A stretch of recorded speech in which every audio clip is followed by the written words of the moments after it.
Euphues, The Anatomy of Wit and His England by John Lyly. Characters, Summary, Analysis. Hello and welcome to the discourse. John Lyly is often credited for writing the very first novel of English literature titled Euphues, The Anatomy of Wit, published on 2 December 1578. He again wrote a sequel to this didactic romance by the title Euphues and His England, which was entered in the Stationers' Register on 25 July 1579 and was published in 1580. These were the prose romances written by John Lyly, one of the Universal Wits who were the prominent authors before the Shakespearean age. Euphues, The Anatomy of Wit was the first work of its kind that gave shape to the Elizabethan style of the 1580s. John Lyly used an overly ornated style of writing appended by rhetoric that was taught in the Tudor grammar schools and universities during that period. The titular character of the novel is Euphues, which became the root word of Euphuism, a writing style that became popular during that period.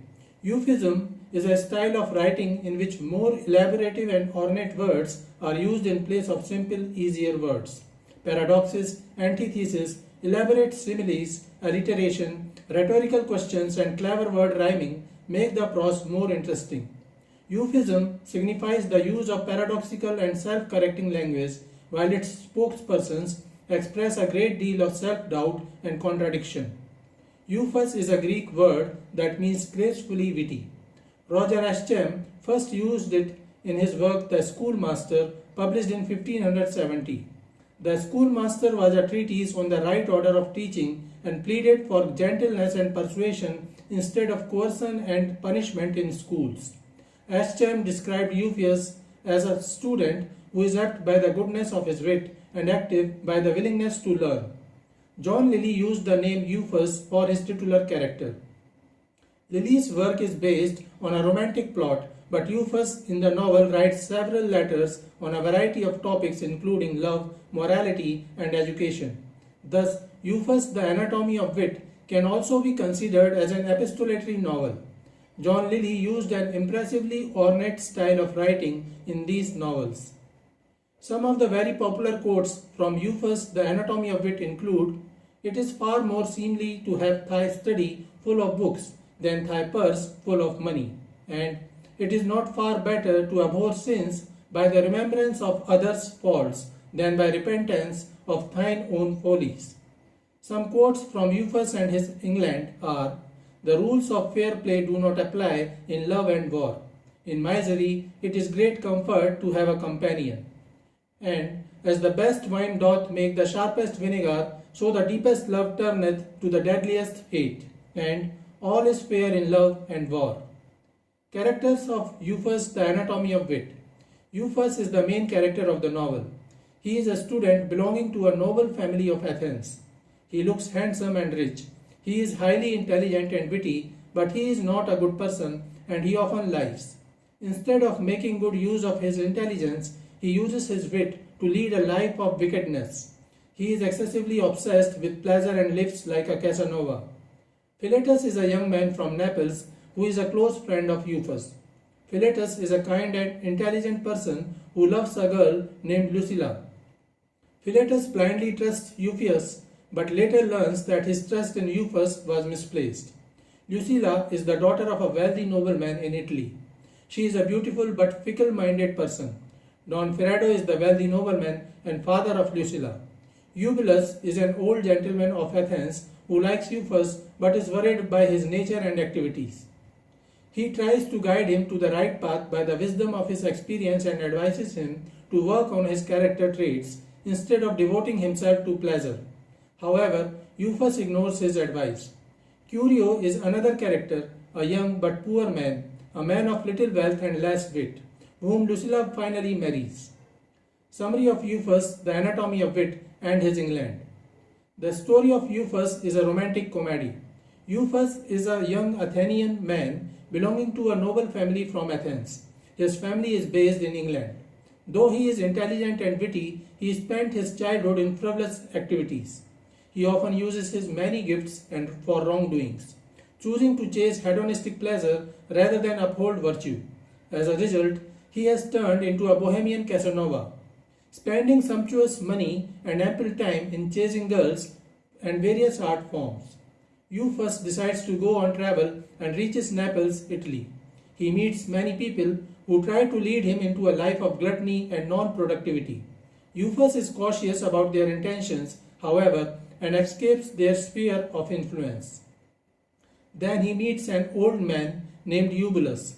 The wise old man examines Euphues' behavior and is impressed by his intelligence and wit, but is saddened by Euphues' wicked use of his many gifts.